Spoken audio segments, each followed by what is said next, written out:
All right, so I'm doing mine on mental health and weightlifting and the correlation between them two. I was gonna try to wear a collared shirt today, but none of them fit after bulking for the powerlifting meet. So I have to go get a whole new one of those before I go to college. Um, oh shoot, which button? Okay, just some quick facts right here. Around 703,000 people die daily by suicide each year, and then global suicide rate is twice as high in men than women. People diagnosed with depression are 20 times more likely to commit suicide. Suicide is the fourth leading cause of death in 15 than 29-year-olds. Before we go on, I want to talk about these three neurotransmitters slash hormones: noradrenaline, serotonin, and dopamine. They help make up. They really help connect the brain and the central nervous system between the rest of your body through nerve endings, and they're the main three things that I found correlate between your muscles, your body, and your brain and your mental well-being. First, we're going to talk about noradrenaline, or you think of as energy or power in your body. It's produced by the adrenal glands. It's not the same as adrenaline, but it works similarly. It gives you energy. So, say you're resting, it gives you the energy to move and get started. Like if you're in class and all of a sudden you're going to sleep and all of a sudden you jerk back forward, that's because your brain sends signals to your nervous system, send noradrenaline through, and it gave you the energy to pop back up and pay attention. It controls the flow of energy and is pumped through the body, like I said, and imbalances cause mental burdens. Anxiety, irritability, and insomnia are examples of an over amount. You have too much noradrenaline. They cause you to be irritable, have too much energy, you're paying too much attention. And then narcolepsy is an example of a deficit of noradrenaline, where you're always wanting to go to sleep. You can't control when you're awake, and then you don't have energy to do what you need to be done. And then panic attacks are also caused by too much noradrenaline because you're overstimulated. And then you typically feel as though you're always on edge. People like that correlate this to ADHD sometimes. There's overstimulation. We'll talk about serotonin, which is correlated to control of your bodily functions. It's what follows the noradrenaline. The serotonin comes through and tells the energy what to do and gives it some place to go. It's a transmitter and a hormone. It helps you retain information. It controls emotions, body temp. Basically, it tells every part of your body how to function and what to do once the energy is being pumped through. And then imbalances in serotonin result in depression, anxiety, mania, insomnia, and schizophrenia. And then next we'll talk about dopamine. Everybody talks about dopamine, it's the addiction hormone. It's what makes it controls your likes and your dislikes. I mean, it controls how your body reacts to different things, even your mood. Imbalances cause depression, schizophrenia, and psychosis. I want to talk about psychosis because psychosis is prevalent in late teens to mid 20s. And those are some of the best years of development outside of early childhood because you're going into adulthood. And psychosis is it's a combination of all these different mental health burdens that stack on top of each other. Essentially, disconnects you from reality because of all these things overwhelming your system. So, it overwhelms you and it feels like you're not there. And then dopamine imbalances are also correlated to ADHD and obviously addiction. And then Parkinson's disease is when there's not enough dopamine in areas of the brain. So that's another thing that's caused by the dopamine lack. Now, why weightlifting? I found weightlifting because weightlifting, I do it a lot. It's part of me, who I am. So I've experienced the benefits and the results firsthand. And it requires more structure and it's more challenging than just regular exercise because it takes dedication, it takes time, it takes effort, and it's a process that doesn't just change, it builds you. It builds up your entire body, from your muscles to your brain to your nerves, every part of you. It creates good habits. I mean, knowing different lifts, that's the serotonin, that's control, motivation, that's dopamine, and and lifting increases your energy reserves because it forces your body to have new noradrenaline levels. So people who go throughout the day talking about they don't have enough energy and they go back to sleep and go back to sleep, instead of going back to sleep and working out, that forces your body to adapt and have more energy, and it gives you the ability to have more energy throughout the day as you work out, and then it gives you better lifestyle, and it gives you more focus, more control. It's just some facts. Here's a study by, I think it's a health institute in New Mexico, in 2017, 2018, and they studied over 800,000 people. They found that 43.2%, almost half of the people in the study, that they benefited from exercise, according to opposite of the ones that didn't. Also found that exercise 3 to 5 times a day, 3 to 5 times a week, are have the best results as opposed to just going back to back over and over again. You go 7 days a week, and then not only that, but durations of 30 to 60 minutes. A lot of you think about weightlifting, you think about guys that have poor self-image, and they think about themselves and they don't see their own results. A lot of that is because they work out for like 2 hours at a time and spend a third of their day in the gym trying to look better. In reality, they need to go home, they need to recover, they need to rest. I also want to talk about these other things that they recorded in the study. They recorded serious thing called SMI and AMI, serious mental illness and um, average mental illness. AMI, adults 18 to 25 have the most at 22% during the study, and SMI, adults 18 to 25 also have the most at 5.9. But it's the same in ages 26 to 49. It's 5.3% of SMI, and 50 and up is 2.7. It is 26 to 49, 21.1% of AMI, and 50 up have 14.5%. And then out of 258 million adults in the U.S., that would mean that approximately 78,272,727 would have had a mental illness at that time. And then how does weightlifting improve mental health? Well, noradrenaline, like I said earlier, increased exercise requires more energy, and as a natural result, noradrenaline levels increase to allow for more efficient use of energy and a greater amount overall. It also increases your blood flow to your brain. In places like the hippocampus that control your memory, it forces blood back then and forces new brain cell growth. So it causes your brain to develop because of the increased blood flow, which then gives you more memory capacity, gives you better, so you don't forget as much. It gives you more ability to learn. The serotonin, lifting weights requires not only raw power, but also requires control and technique. And repeated movements become more focused and natural over time. All of them, and overall, it gives you more control over your body. It's like people who have schizophrenia that have panic attacks and freak out. This will help them. And a lot of doctors now are describing workout plans in place of the normal antidepressants and hormone adjusters and stuff like that. And dopamine, exercise is naturally beneficial to our bodies, to improve self-image, health, and quality of life in general. So the more you keep doing it, the more you're gonna be motivated to continue and do better and do more.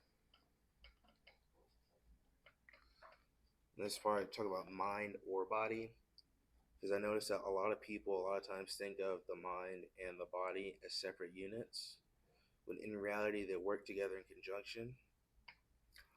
Because the body, obviously, like I said, with the nervous system, you can't have a strong mind but be walking around in a body that's tired, that's thinking that it can't move right. Or the same way, you can't try and build up a body when you're inside, you're breaking, you're on the edge. And so many people think of them as separated, and it's holding them back from growing them together. And then I want to talk about 1 Corinthians 3:11, because I know a lot of churches, and even as we grow in Bible study, as when we're younger kids and we go to like the youth, we always talk about building foundation on the Lord.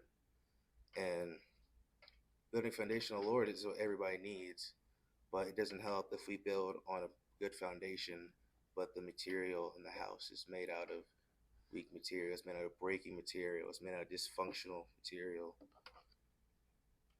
It goes to the next part, 1 Corinthians 6:19.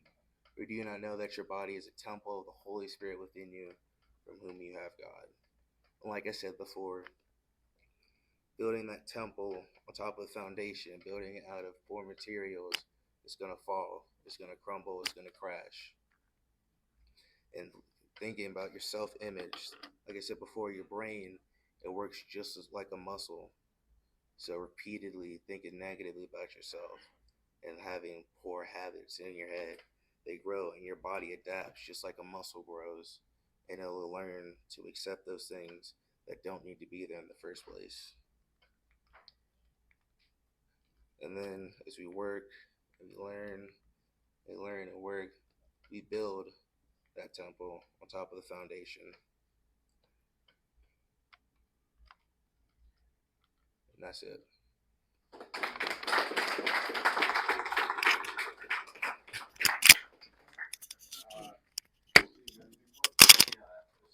Thinking about the sophomores were talking about spiritual formations and disciplines and stuff like that. I've been listening to some people talk about things like fasting. And it's always so interesting because this particular group of sophomores are very interested in like weightlifting and health, fitness, and stuff like that.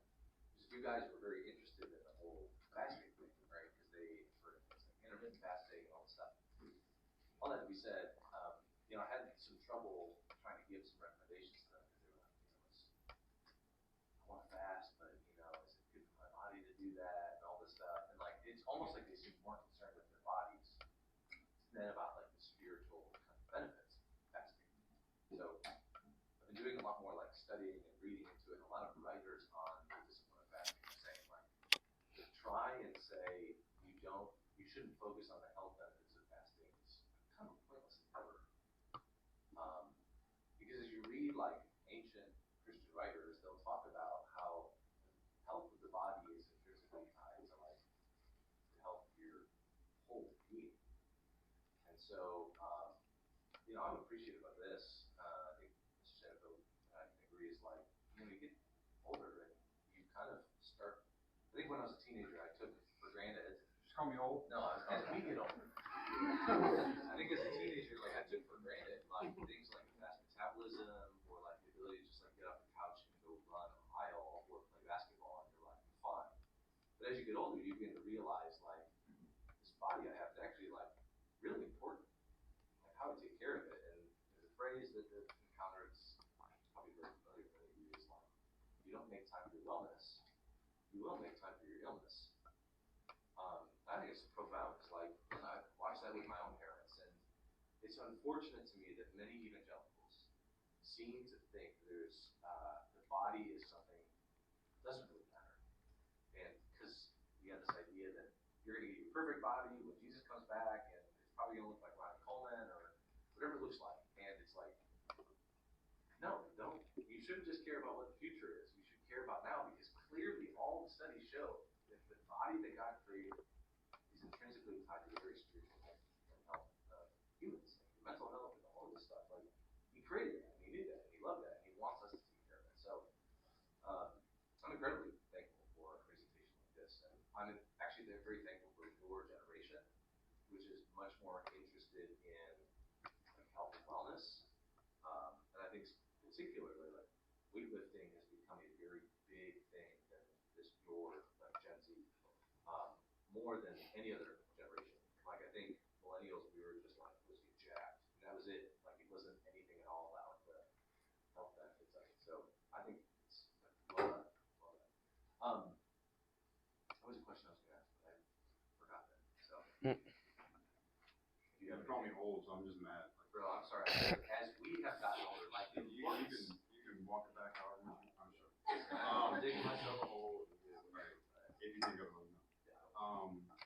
Yeah, thanks for that.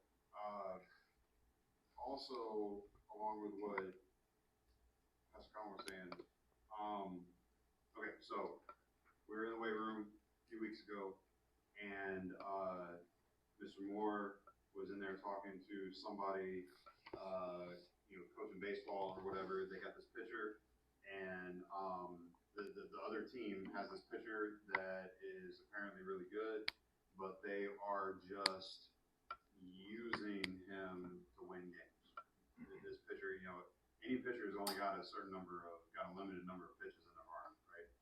You see these major league ball players that go play professional baseball. They're gonna throw heat for 3 or 4 years, and then at some point their arm's gonna go, right?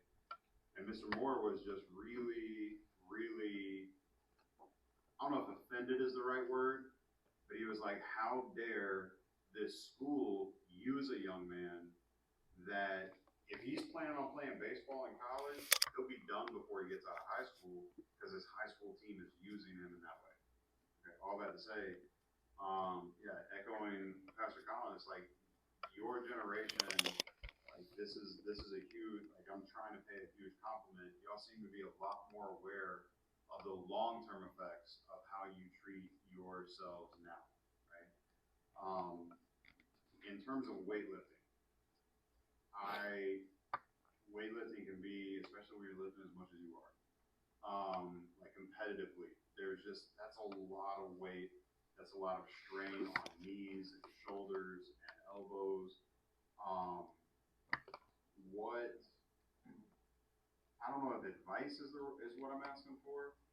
What is the thing that especially high schoolers need to be looking out for? Because all those numbers are really striking to me. That mental health and things like that happen between ages 18 and 25, right? Like those are the numbers that everything tends to spike. I'm looking at a room full of 18, if not almost 18-year-olds. I'm thinking, okay, what advice do we need? If weightlifting is something that you recommend, is something that could be beneficial to mental health and spiritual health, all that stuff, then what advice needs to be taken in terms of being cautious, being careful not to overdo it? Does that make sense? Well, the whole thing about weightlifting is your body adapting to the weight.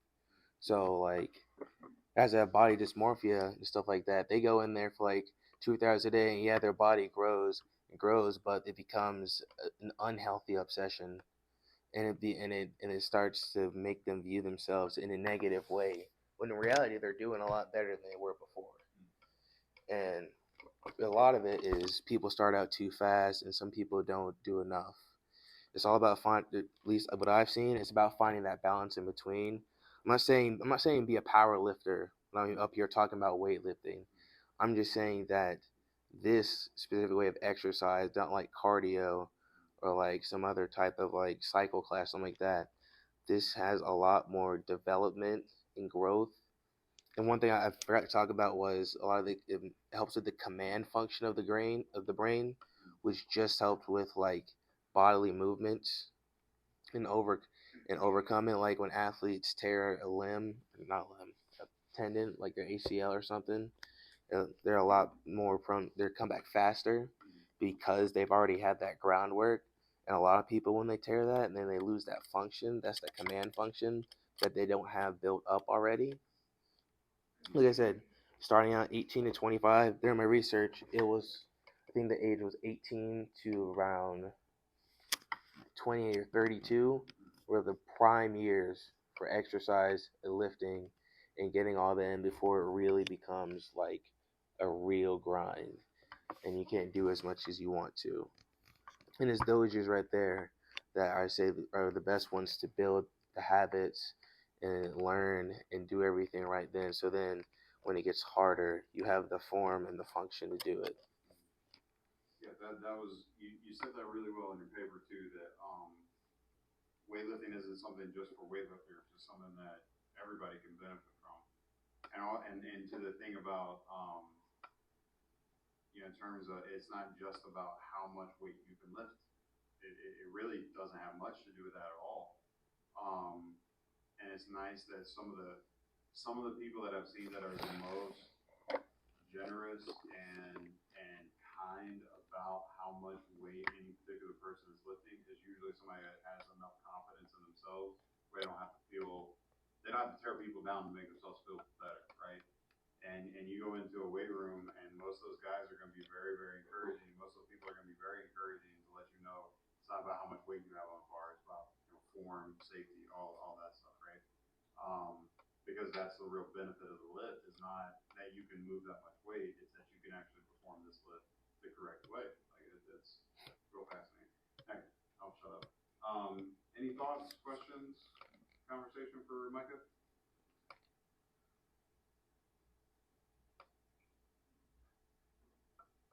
That means you answer all